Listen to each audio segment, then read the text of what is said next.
SBI clerk, IBPS clerk, RRB clerk, तीनों ही examination आपके 3 महीने के अंदर कंप्लीट हो जाएंगे। मतलब सितंबर में आपका एसबीआई क्लर्क का एग्जाम होने वाला है, अक्टूबर में आईबीपीएस क्लर्क और दिसंबर में आरआरबी क्लर्क। ये सभी के लिए गोल्डन अपॉर्चुनिटी है, क्योंकि ऐसा शायद ही कभी आपको देखने को मिले कि तीनों ही एग्जामिनेशन की जो टाइम ड्यूरेशन है वो थोड़ा नजदीक रहे। अब क्या एक साथ तैयारी तीनों एग्जामिनेशन की जा सकती है? तो देखिए बेटा, अगर सिलेबस की बात की जाए एसबीआई क्लर्क में क्वांट का, अच्छा एक और बात इंपॉर्टेंट, आप अगर नोटिफिकेशन देखेंगे तो प्रीलिम्स एग्जामिनेशन पैटर्न में आप देखेंगे तो आपको ना न्यूमेरिकल एबिलिटी देखने को मिलेगा। वहीं पर अगर आप मेंस एग्जामिनेशन पैटर्न देखेंगे तो क्वांटिटिव एप्टीट्यूड देखने को मिलता है। दोनों में अंतर क्या होता है? न्यूमेरिकल एबिलिटी में आपको वन लीनियर क्वेश्चंस ज्यादा देखने को मिलते हैं, लाइक सिंप्लीफिकेशन हो गया, नंबर सीरीज हो गया, अप्रोक्सीमेशन हो गया, ये सवाल आपको ज़्यादा देखने को मिलते हैं। वहीं पर अगर हम लोग क्वांटिटिव एप्टीट्यूड की बात करें तो वहां पर अर्थमेटिक और डाटा इंटरप्रिटेशन का वेटेज थोड़ा सा बढ़ जाता है। ये डिफरेंस होता है दोनों में। अब मुद्दा ये है सर, आज से अगर हम तैयारी करते हैं तो काम हो जाएगा क्या? आज से स्टार्ट करें तो हो जाएगा, या फिर कुछ बच्चे ऐसे होंगे जो ऑलरेडी तैयारी कर रहे हैं बट कॉन्फिडेंस नहीं आ पाता है मैथ्स में लेकर। कई बार मैथ्स करना स्टार्ट करते हैं, करते करते मतलब आगे पढ़ते जाते तो पीछे वाला भूल जाते हैं, लॉन्ग टर्म के लिए चीज़ों को रिटेन नहीं कर पाते, या फिर सर सेम गलतियां बार बार होती है, या फिर कैलकुलेशन स्पीड को लेकर थोड़ी दिक्कतें होती है, स्पीड नहीं बन पाती है। इन सारे प्रॉब्लम्स का सॉल्यूशन बेटा आज आपको मिलने वाला है, सेशन को एंड तक देखना। एंड अगर जो बातें मैं आपको बता रहा हूँ वो बातें अगर आप इंप्लीमेंट करते हैं तो यार 3 में से 1 एग्जाम तो 100% आप क्लियर करेंगे और सिलेक्शन ले सकते हैं। अगर देखा जाए तो एसबीआई क्लर्क में ऑलमोस्ट आप लोगों ने देखा 5,000 वैकेंसी है, आईबीपीएस क्लर्क में अप्रोक्सीमेट 10,000 वैकेंसी है, 10 5 15,000। एंड आई थिंक यहाँ पर आरआरबी क्लर्क में भी आपकी 8 से 10,000 वैकेंसी देखने को मिल सकती है। तो आपकी टोटल नंबर ऑफ वैकेंसी 25,000 है। तो टॉप 25,000 में अपनी रैंक लाई जा सकती है, डिफिकल्ट नहीं है, आसान है। बट इसके लिए आपको थोड़ा कंसिस्टेंट रहना पड़ेगा और जो गलतियां हैं उन गलतियों को कम करना होगा। आइए जानते हैं एक एक करके सारी चीज़ों को। सबसे पहले बेटा क्वांट की अगर बात की जाए तो तीनों ही एग्जामिनेशन का पैटर्न तो आपको पता चली गया है। 35 क्वेश्चन 20 मिनट का टाइम रहेगा आपको एसबीआई क्लर्क के लिए, और इसका नेक्स्ट मंथ में ही एग्जाम होने वाला है। मतलब अभी से अगर हम लोग टाइम काउंट करते हैं तो हमारे पास जो टोटल टाइम बाकी है ऑलमोस्ट 50 दिन का टाइम बाकी है, क्योंकि एंड में सितंबर के एंड में एग्जाम जाएगा, 50 दिनों का टाइम बाकी है। आईबीपीएस क्लर्क की बात की जाए तो अक्टूबर में आपका एग्जाम होगा, मतलब इसके लिए भी हमारे पास 60 से 70 दिन बाकी है। आईबीपीएस आरआरबी क्लर्क के लिए दिसंबर में होने वाला है, तो इसके लिए हमारे पास डिसेंट टाइम है। मतलब अभी से आप ईमानदारी से तैयारी करते हो तो आरआरबी क्लर्क क्लियर करने के चांसेस बहुत बहुत हाई है। आईबीपीएस क्लर्क भी क्लियर हो सकता है, और मैं ये कहूँगा एसबीआई क्लर्क भी क्लियर हो सकता है। प्रीलिम्स एग्जामिनेशन की अगर बात की जाए तो प्रीलिम्स का लेवल इजी होता है, पेपर भी इजी होता है। अगर आपने ठीक तरीके से पढ़ाई की तो काम हो जाएगा। सबसे पहले एक बार जान लेते हैं पेपर कैसा आता है आपका प्री एग्जामिनेशन का। प्रीलिम्स का जो पेपर होता है बेटा, क्लरिकल में आपको 10 to 15 क्वेश्चन सिंप्लीफिकेशन के देखने को मिलते हैं। सिंप्लीफिकेशन 15 क्वेश्चन मैक्सिमम जाता है और मिनिमम 10 सवाल तो होते ही है। मतलब ये 10 से 15 नंबर आसानी से लिए जा सकते हैं।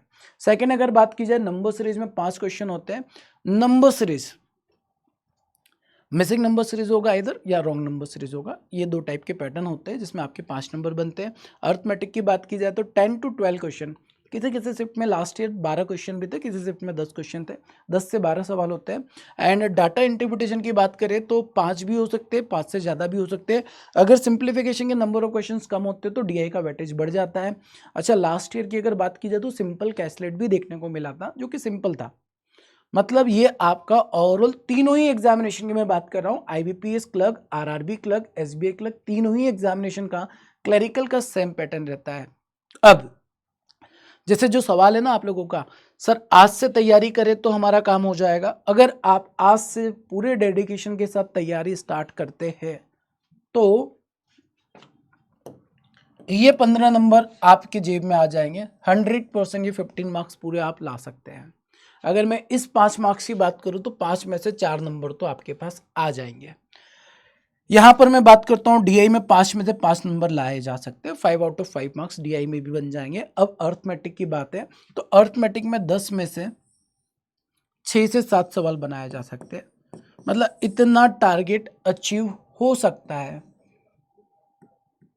इतना टारगेट आप अचीव आराम से कर सकते हैं। आराम से मतलब जो बच्चा एवरेज है मैं उनकी बात कर रहा हूँ। अगर आप ऑलरेडी मैथ्स को लेकर थोड़े स्ट्रांग है, आपका मैथ्स पहले से थोड़ा बेहतर है, तो फिर यहाँ पर आपके और मार्क्स बढ़ सकते हैं। अर्थमेटिक में 6 to 7, नंबर सीरीज में 4, 15 मार्क्स। अब अगर हम लोग काउंटिंग करते हैं टोटल कितने मार्क्स बन रहे हैं, 19 और 6 25 और 5 30 नंबर आउट ऑफ 35।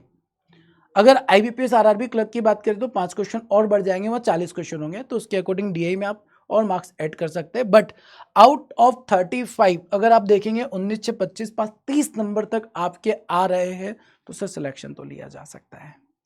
अब यहां पर देखो एक और चीज का ध्यान रखना, पेपर का लेवल इजी होता है तो कट ऑफ भी हाई होता है, सेक्शनल कट ऑफ भी होता है, ओरल कट ऑफ भी होता है। अच्छी बात यह है कि SBI क्लर्क का एग्जाम सबसे पहले है और उसमें सेक्शनल कट ऑफ नहीं होता, उसमें केवल ओवरऑल कट ऑफ होता है। ओवरऑल कट ऑफ का मतलब आउट ऑफ 100 प्रीलिम्स में आप टोटल कितना स्कोर ला रहे हो वही कट ऑफ आपका बनता है। जबकि IBPS क्लर्क में आप देखेंगे तो सेक्शनल कट ऑफ होगा। सेक्शनल कट ऑफ मतलब आपके मैथ्स में मिनिमम इतने नंबर होने चाहिए, रीजनिंग में इतने होने चाहिए, इंग्लिश में इतने होने चाहिए। पहला एग्जाम SBI क्लर्क का है तो उसके लिए तो कोई सोचना ही नहीं हम लोगों को। और पेपर का लेवल ईजी होता है, कट ऑफ हाई होता है, ठीक है। और अगर हम लोग ये मान के चलते हैं सर कि अगर अच्छे से तैयारी करके 30 मार्क्स तक पहुंचा जा सकता है तो मेहनत करते हैं 30 मार्क्स तक पहुंचने की। अब मे भी हो सकता है कि अब यहाँ पर एक चीज़ बहुत इंपॉर्टेंट होती है बेटा, गेस करना। आप कई बार ना तुक्केबाजी कर देते हो, वो नहीं करनी है। पहले तो अगर आप बैंक एग्जामिनेशन क्लियर करना चाहते हो तो ये आदत बदल दो। आपको कई बार लगता है ना, आपका अंदर से निकल कर आता है कि इस सवाल का आंसर बी होना चाहिए, ठीक है, बट उसका कोई लॉजिक नहीं, बस निकल रहा है बी होना चाहिए। ऐसी आदतें बदलनी होगी, क्योंकि अगर एग्जामिनेशन में आपने आउट ऑफ 35 क्वेश्चन अगर 26 क्वेश्चन भी अटेम्प्ट कर दिए तो आपके 26 मार्क्स बनने हैं और एक्यूरेसी के नंबर और मिल जाते हैं। तो आपके जो मार्क्स है, अगर हम लोग ये मान के चलते हैं एक्यूरेसी के 2 नंबर मिल गए तो 26 + 2 28 नंबर 26 क्वेश्चन अटेम्प्ट करने पर मिल रहे हैं। वहीं पर अगर आप 30 क्वेश्चन अटेम्प्ट करके आए और 4 क्वेश्चन गलत कर दिए तो स्कोर कितना बनेगा सर? 30 क्वेश्चन में 4 गलत कर दिए उसको हटा दो, 26 4 क्वेश्चन गलत की उसकी नेगेटिव मार्किंग अलग, 1 नंबर और कम हो गया, 25 नंबर पर पहुंच गया। मतलब आप लोगों ने कई बार ये चीज़ देखी भी होगी कि जब एनालिसिस होता है तो बच्चे बोलते हैं हम 80 क्वेश्चन अटेम्प्ट करके आ गए, 85 क्वेश्चन अटेम्प्ट करके आए, 90 क्वेश्चन अटेम्प्ट करके आ गए, और रिजल्ट वाले दिन उनका रिजल्ट नहीं आता। रीज़न, उन्होंने क्वेश्चन तो अटेम्प्ट किए बट बहुत सारे क्वेश्चन उन्होंने बस गेस करके लगा दिए, तो उससे वहाँ पर उनकी नेगेटिव मार्किंग होती है, मार्क्स कम हो जाते हैं, सिलेक्शन नहीं हो पाता है। और उसी के अपोजिट अगर देखा जाए, बहुत से बच्चे ऐसे भी होते हैं जो कम क्वेश्चन अटेम्प्ट करते हैं बट एक्यूरेसी पूरी होती है तो सिलेक्शन हो जाता है। तो आप लोगों को सबसे पहली चीज़ आज से ये आदत बना लेनी है, गेस बिल्कुल नहीं करना है। जो भी करो अपनी 100% एक्यूरेसी के साथ करो। और अभी मैं आपको आगे बताने वाला हूँ, आपको मॉक टेस्ट लगाना स्टार्ट करना है तो मॉक टेस्ट में आप आदत बनाओ, गेस वर्क बिल्कुल नहीं करेंगे, जो भी करेंगे एक्यूरेट करेंगे, मार्क्स कितने भी कम हो, क्योंकि तभी तो हमको एक्चुअल में पता चलेगा कि मॉक टेस्ट में मार्क्स आ कितने रहे हमारे एक्चुअल मार्क्स, और उसी के अकॉर्डिंग आपको आगे मेहनत करते हुए बढ़ना होगा, तब जाकर आप ये स्कोर अचीव कर सकते हैं। ठीक है दोस्तों, सबसे पहले बात करते हैं हम लोग सिंप्लीफिकेशन के बारे में। ठीक है, मैं ये मान के चल रहा हूँ आज से आप तैयारी स्टार्ट करते हो तो सिंप्लीफिकेशन के लिए आप लोगों को क्या करना होगा? सबसे पहले सिंप्लीफिकेशन के लिए आप लोगों को बहुत ज़्यादा ट्रिक्स की तरफ नहीं जाना है, सिंपल आप स्क्वायर क्यूब याद कर लो। आपको स्क्वायर याद करना है अप टू 50 तक और क्यूब याद करना है अप टू 20 तक। तो स्क्वायर अगर आपको याद करना है तो यहाँ पर मैंने स्क्वायर की टेबल भी रखी है। पहले 30 तक स्क्वायर अच्छे से याद कर लो, 30 तक स्क्वायर याद करने के बाद आप प्रैक्टिस करना स्टार्ट कर सकते हैं। क्यूब की बात की जाए बेटा, क्यूब आप पहले 20 तक क्यूब अच्छे से याद कर लो। ये टेबल भी आपके सामने, इसका स्क्रीनशॉट चाहे तो ले सकते हैं, अपनी कॉपी में नोट डाउन कर लो। ये दोनों काम पहले कर लो तो आपका सिंप्लीफिकेशन में ऑटोमेटिक स्पीड बनने लगेगा। सेकेंड, अब सिंप्लीफिकेशन की जब आप प्रैक्टिस करते हो, सिंप्लीफिकेशन की प्रैक्टिस करते हो, अच्छा अगर आप सिंप्लीफिकेशन प्रैक्टिस करने से पहले एक बार पूरे क्लास में सारे टाइप्स को देखना चाहते हो, पढ़ना चाहते हो, तो आप इसी चैनल पर या यूट्यूब पर केवल सर्च करना सिंप्लीफिकेशन वन शॉट बैंकिंग वाला, इतना सर्च करना, आपको सिंप्लीफिकेशन का वन शॉट मिल जाएगा। उसमें मैंने सारे टाइप्स के सिंप्लीफिकेशन के सवाल कराए हैं। तो आप एक बार सिंप्लीफिकेशन के सारे टाइप्स से गो थ्रू करेंगे। आपको ये सेशन करने में हार्डली 1 से 2 घंटे का टाइम लगेगा, वो आज ही करना है आपको ना, वेट मत करना कल करेंगे, आज ही वो सेशन को आप कंप्लीट कर देंगे, सिंप्लीफिकेशन वाला पार्ट आपका कंप्लीट हो जाएगा। सेकंड, अब इसके बाद आपको क्या करना है सर, डेली ट्राई करना है कि कम से कम 10 सवालों की सिंप्लीफिकेशन की प्रैक्टिस करना स्टार्ट करें। अब 10 सवालों की जब प्रैक्टिस करेंगे आप लोग, तो उसमें कुछ सवालों में गलतियां होंगी, और जो गलतियां हो रही है उसको कॉपी में नोट डाउन करना स्टार्ट करो।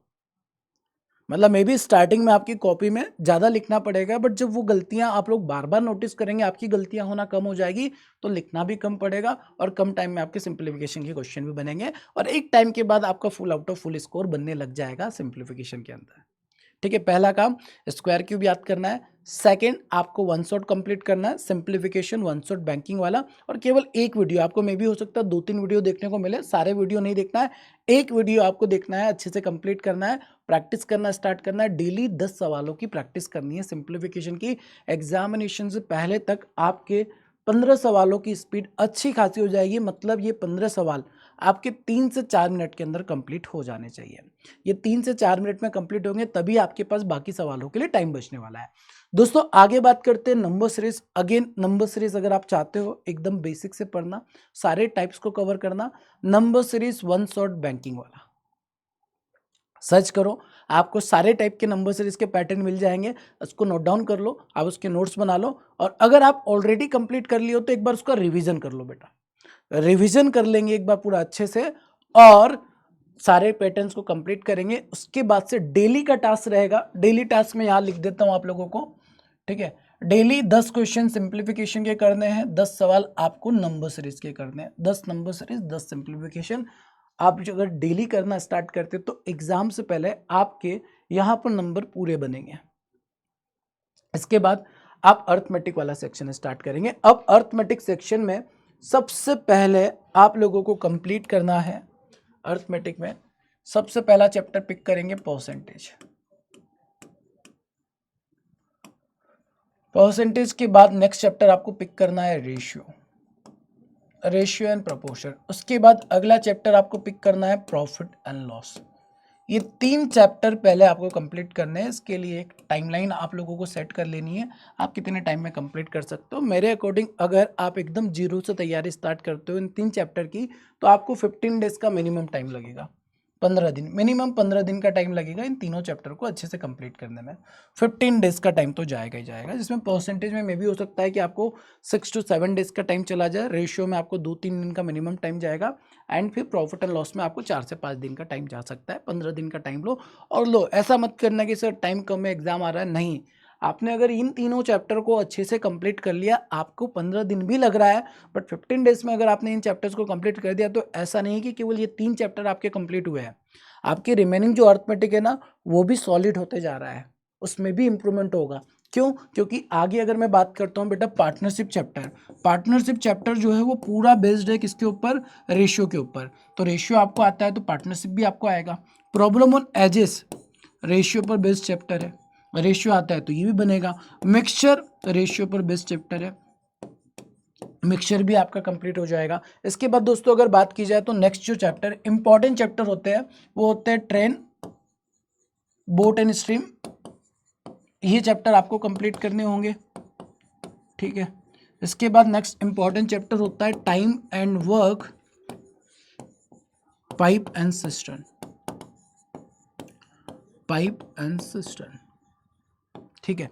Next simple interest and compound interest, simple and compound interest, मतलब जितने भी चैप्टर है ना 2 दिन में कवर होते हैं, अगर ये आपका स्ट्रांग है तो, ठीक है। ये कंप्लीट हो गया। इसके बाद नेक्स्ट अगर हम लोग बात करते हैं, सिंपल इंटरेस्ट कंपाउंड इंटरेस्ट हो गया। मेंसुरेशन को अवॉइड नहीं किया जा सकता, क्योंकि इस बार एसबीआई पीओ ने भी मेंसुरेशन के बहुत सवाल पूछे। मेंसुरेशन में बेटा पहले 2D फिगर कंप्लीट करना है हमको, उसके बाद 3D फिगर की तरफ जाएंगे, ठीक है। ये आपको कंप्लीट करना है। देन प्रोबेबिलिटी आपको कंप्लीट करनी है। पहले एवरेज चैप्टर भी ले लेते हैं हमारा, ठीक है। एवरेज के भी एक सवाल बन जाता है एग्जाम में, यहाँ लिख देते हैं एवरेज, ठीक है। And the last one is probability.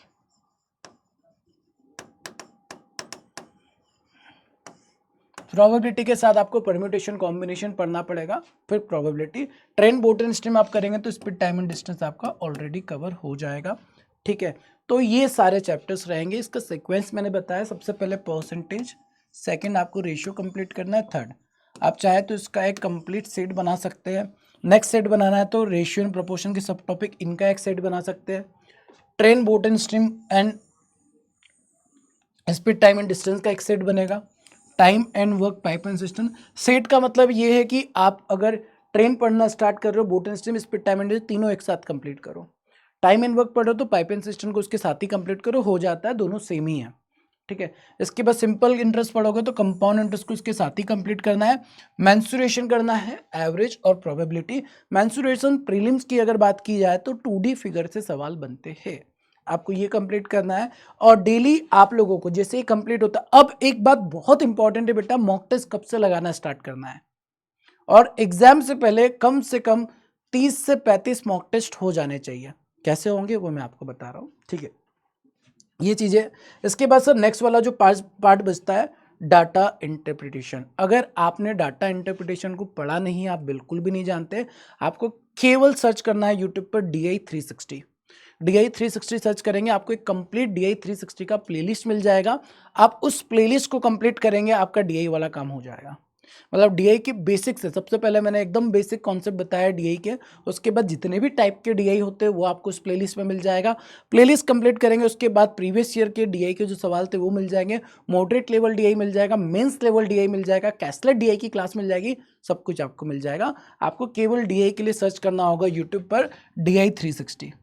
ठीक है, DI 360 का प्लेलिस्ट मिलेगा, वो प्लेलिस्ट को कंप्लीट कर दो, ये मेरी गारंटी है आप DI में कॉन्फिडेंट हो जाएंगे। जो बच्चे ऑलरेडी कंप्लीट कर चुके हैं वो बच्चे इस वीडियो के नीचे कमेंट करके जरूर बताइएगा क्या आपको DI का डर खत्म हो गया है उस सेशन को करके। तो ये DI में अगर 5 नंबर आते हैं तो ये नंबर आप लेना शुरू कर देंगे। अब देखिए, DI हमने पढ़ लिया, नंबर सीरीज पढ़ लिया, सिंप्लीफिकेशन पढ़ लिया। अगर आपको इन चैप्टर में से किसी भी चैप्टर में कभी भी प्रॉब्लम आती है तो आप यूट्यूब से ही चैप्टर का नाम डालो, वन शॉट डालो, बैंकिंग वाला डालो, चैप्टर मिल जाएगा, उसका वन शॉट मिल जाएगा, वन शॉट मिलेगा, कंप्लीट कर दो, प्रॉब्लम सॉल्व हो जाएगा। अब जैसे ही बेटा मैंने जो बोला ना 15 दिन में आपको percentage ratio profit and loss complete करना है, ये चैप्टर्स कंप्लीट होते हैं आपको मॉक टेस्ट लगाना स्टार्ट कर देना है। मॉक टेस्ट जब आप लगाएंगे, ठीक है, तो मॉक टेस्ट में किन किन बातों का ध्यान रखना है, ठीक है, मॉक टेस्ट आपने लगाना शुरू किया तो सबसे पहले आप जैसे पहला मॉक टेस्ट लगाएंगे, फर्स्ट मॉक टेस्ट लगाएंगे, मे बी आपका स्कोर आएगा 10 से 12 नंबर तक आएगा, मे बी स्कोर 5-6 नंबर भी हो सकता है, कोई दिक्कत नहीं है। आप 10 से 12 जब स्कोर कर रहे हैं ना तो थोड़ा अपने आप को एनालिसिस करो, और एनालिसिस में ये चीज़ देखना है कि यार इतना कम स्कोर क्यों है मेरा। सिंप्लीफिकेशन कंप्लीट हो गया तो मेरे यहाँ पर पूरे नंबर होने चाहिए। अब हो सकता है मॉक टेस्ट में सिंप्लीफिकेशन के नंबर ऑफ क्वेश्चन 10 हो, तो वहाँ पर देखो 10 में से 10 नंबर क्यों नहीं है। नंबर सर इसके 5 सवाल है, अब 5 में से अगर आपसे 3 ही क्वेश्चन बने, चलो 2 ही बने, तो वो 3 सवालों को देखो कि ये सवाल मेरे से क्यों नहीं बना है, इसमें ऐसा क्या नया था, उसको ना एक नोटबुक के नोट करना स्टार्ट कर दो। आप नोटबुक में लिखेंगे, वो सवाल फिर से आएगा, आपसे बनने लगेगा। बट इसके लिए रिवीजन करते रहना है। आप जो भी चीज़ें नोटबुक में अपने नोट डाउन करते जा रहे हैं उसका रिवीजन डेली सुबह आधा घंटे करना स्टार्ट कर दो, काम हो जाएगा आपका। ठीक है, डेली आधे घंटे आपको नोटबुक को रिवाइज करना है, आपका जो गलतियां हैं वो गलतियां होना कम हो जाएगी। आप जो स्टार्टिंग में जब मॉक टेस्ट लगाएंगे पहली बार, आपका स्कोर जो 10 से 12 नंबर बनेगा या इससे भी कम बनता है, तो धीरे धीरे इंप्रूवमेंट आएगा, धीरे धीरे आप आगे बढ़ते जाएंगे। मतलब डेली आप लोगों को ना टाइम फिक्स कर लेना है कि 1 से 2 घंटे का टाइम मेरे को मॉक टेस्ट में देना है। 1 घंटा मॉक टेस्ट, पूरा कंप्लीट मॉक टेस्ट लगाओ, रीजनिंग, इंग्लिश, मैथ तीनों। सेक्शनल मॉक टेस्ट की जरूरत नहीं, कंप्लीट मॉक टेस्ट लगाना है, टाइम कम है। सेकेंड मॉक टेस्ट लगाने के बाद 1 घंटा एनालिसिस में लगता है। स्टार्टिंग में आपको 1 घंटा लगेगा, बट जैसे जैसे आगे बढ़ते जाओगे आपका टाइम कम होता जाएगा, क्योंकि स्टार्टिंग में आपको ज़्यादा क्वेश्चंस को एनालिसिस करना होगा, बट आगे जब बढ़ेंगे आपके मार्क्स बढ़ते जाएंगे। जैसे स्टार्ट करोगे 10 से 12 नंबर से, तो आपके 10 मॉक टेस्ट के बाद स्कोर आराम से 15 से 20 तक चला जाएगा, मिनिमम इतना चला जाएगा 10 मॉक टेस्ट तक। और 10 मॉक टेस्ट के बाद 10+ मॉक टेस्ट लगाना स्टार्ट करोगे तो ये मेरी गारंटी, आपका स्कोर 25 तक पहुंच जाएगा, आसानी से पहुंचेगा। बट बात वही है, कंसिस्टेंट रहकर। तो अगर आप मेरे से ये सवाल पूछते हैं क्या सर 1 महीने में मैथ्स को स्ट्रॉन्ग किया जा सकता है, तो मेरा जवाब होगा यस। 1 महीने में आप लोग मैथ्स में एक डिसेंट स्कोर लाना स्टार्ट कर देते हैं। और उसके बाद अगर आप कंसिस्टेंटली मॉक टेस्ट लगाते जाएंगे तो जो हमने टारगेट रखा है 30 क्वेश्चंस का, ये 30 हम लोगों ने जो टारगेट फिक्स किया है ना कि इतने नंबर ला सकते हैं, आप लेकर आ सकते हैं। तो एक पॉजिटिव एनर्जी आपके अंदर से भी निकल रही होगी कि यस सर हम कर सकते हैं, ईजी है। पता है ईजी है, सच में बहुत ईजी है। बस इसमें जो प्रॉब्लम होती है ना वो कंसिस्टेंसी की होती है। आप कंसिस्टेंसी मेंटेन नहीं कर पाते। और जितने भी बच्चे बैंक की एग्जाम की तैयारी कर रहे हैं ना, उसमें से 90% बच्चे जो बाहर होते हैं ना वो इसीलिए होते हैं क्योंकि वो कंसिस्टेंट नहीं हो पाते हैं। तो आपके लिए सबसे इंपॉर्टेंट पहले तो कंसिस्टेंसी मेंटेन करना है। सेकंड, एक टाइम टेबल बनाना है, उस टाइम टेबल के अकॉर्डिंग आपको तैयारी करते रहनी है। और अगले, मैं ये नहीं कहूंगा केवल 1 महीना, अगले 5 महीने तक, जब तक आपका आरआरबी का एग्जाम कंप्लीट नहीं हो जाता तब तक आपको मेहनत करनी है। और मेहनत 5 से 6 महीने का है केवल। 5 to 6 मंथ अगर आपने मेहनत कर लिया तो ये 5 से 6 महीने ना आपके अगले 50 साल को डिफाइन करने वाले हैं। क्योंकि अगर आपने 6 महीने मेहनत कर लिया, आपका सिलेक्शन हो गया, आपने ज्वाइन कर लिया, तो ये आपका फटूरे बन चुका है, आपका फ्यूचर बन चुका है। अब वहीं पर आपको ग्रोथ लेते हुए आगे बढ़ते रहना है। तो यार अब तक 20-25 साल से जो हम पढ़ते आ रहे हैं उससे आपको कुछ मिला ना मिला, बट ये 6 महीने आपको बहुत कुछ देने वाले हैं। तो इसलिए कंसिस्टेंसी बिल्कुल ब्रेक नहीं करना है। सेकंड, आप जब पढ़ रहे हैं तो पढ़ते वक्त पूरे कंसंट्रेशन के साथ पढ़ना है, ऐसा बिल्कुल नहीं होना चाहिए ध्यान कहीं और जाए। तीसरा, अपनी गलतियों को एक्सेप्ट करना स्टार्ट करो। ये तीसरा बहुत इंपॉर्टेंट पॉइंट है। आप लोग जब पढ़ते हो ना, तो मैंने जैसे आपको बोला 50 तक स्कोर याद करना, आप मन ही मन, आपका जो मन है वो चंचल सा आपको समझाएगा, अरे यार बाद में कर लेंगे, है ना। आप बात के चक्कर में वो करते ही नहीं हो। और फिर मैथ्स में प्रॉब्लम आती है ना, तो आप ये नहीं देखते हो कि मेरे को स्क्वायर नहीं याद है, आप ये देखते हो मैथ्स डिफिकल्ट है। बात आ रही है समझ में। तो जो चीज़ जब कंप्लीट करनी है तब आपको कंप्लीट करनी ही होगी। अब सर एक और चीज़, ये सारी चीज़ों के लिए हम लोग चाहते हैं कि एक प्रॉपर तरीके से क्लासेस मिल जाए। तो आप लोगों के लिए बहुत जल्दी मैं एक सॉलिड सा प्लान हर एक चैप्टर को लेकर बनाने वाला हूं, जिसमें आप लोगों को कंप्लीट जितने भी क्लरिकल लेवल के प्रीवियस ईयर के क्वेश्चन है वो भी मिल जाए, आपके कॉन्सेप्ट भी क्लियर हो जाए। वो प्लान बहुत ही जल्दी आप लोगों के सामने आ जाएगा। तो आप लोगों को बस बैंकिंग वाला के साथ जुड़े रहना है। जो नए बच्चे जिन्होंने चैनल को सब्सक्राइब नहीं किया, बेटा चैनल को सब्सक्राइब कर लेना। आपका जो क्लास रहेगा वो 7 बजे रहेगा, 7 बजे का ही टाइमिंग रहेगा। 7 से 9 बजे तक 2 घंटे की क्लास की प्लानिंग होगी। अल्टरनेट क्लास चलेगी मैथ्स रीजनिंग की। वो एक बार प्लान पूरा बन जाता है मैं आप लोगों के साथ शेयर कर दूंगा, वो बस आपको डेली कंसिस्टेंटली अटेंड करना है, आपका बहुत अच्छे से सिलेबस भी कंप्लीट हो जाएगा। ठीक है, चलिए तो ये वाली बातें तो क्लियर हो गई, डीआई वाला पार्ट भी अपना क्लियर हो गया। तो सर ये बात तो हो गई प्रीलिम्स की। अब देखो प्रीलिम्स जब कंप्लीट करते हो ना आप लोगों का कॉन्सेप्ट स्ट्रांग होना चाहिए।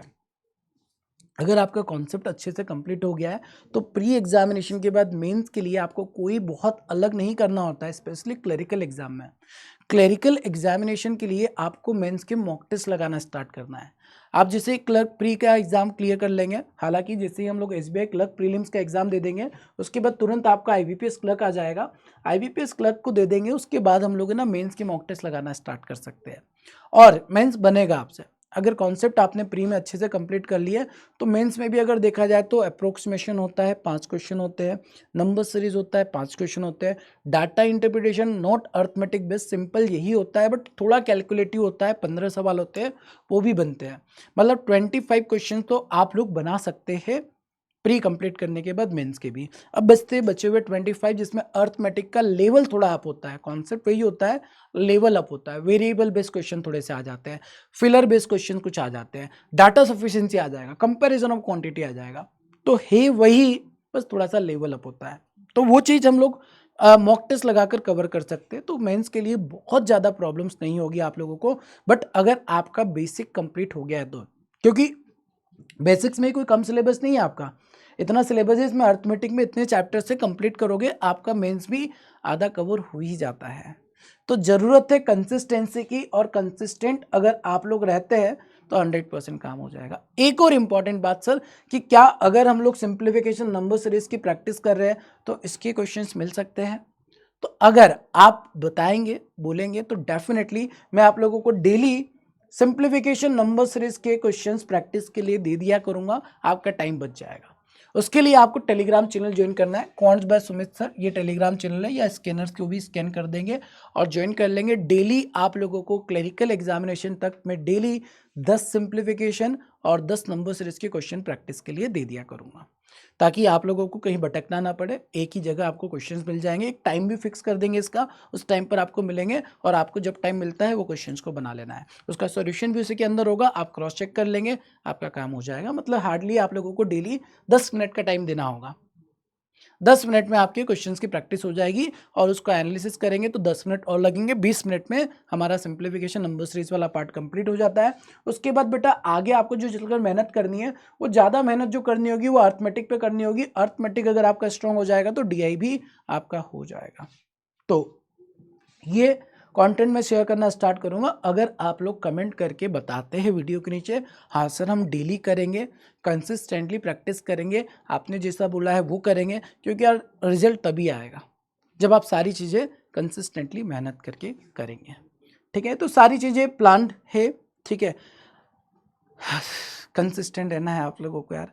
और देखो जैसा मैंने कहा, एसबीआई क्लर्क नहीं तो आईबीपीएस क्लर्क, आईबीपीएस क्लर्क नहीं तो आरआरबी क्लर्क, तीनों एग्जामिनेशन है, तीनों में से आप कोई ना कोई एग्जामिनेशन 100% क्लियर कर सकते हैं अगर इसी स्ट्रैटेजी के साथ आप लोग काम करते हैं। आप मैथ्स को ना बहुत ज़्यादा मतलब फैला मत देना, कभी मन किया अर्थमेटिक पढ़ रहे हो, कभी नंबर सीरीज पढ़ रहे हो, कभी क्वाड्रेटिक पे चले गए, कभी आप सिंप्लीफिकेशन बना रहे हो, कभी डीआई बना रहे हो, ऐसा मत करना।